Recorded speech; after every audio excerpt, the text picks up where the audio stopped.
på förra LANet. Han gav upp.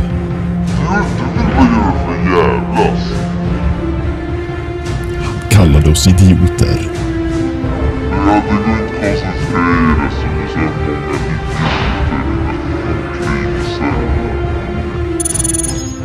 Det har blivit dags.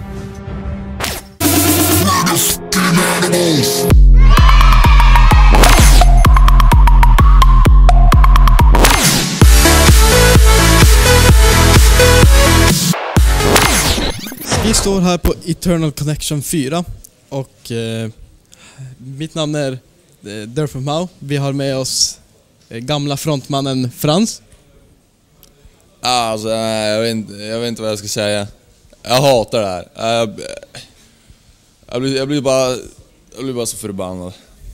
Så mycket positiv och taggad.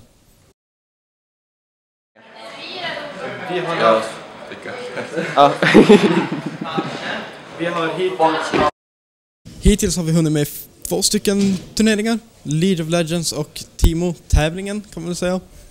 Där i Timo-tävlingen Flytnings-Eva vann. Och League of Legends gick vinsten till King Cats Gaming. I övrigt har det gått bra. Typ. Over and out.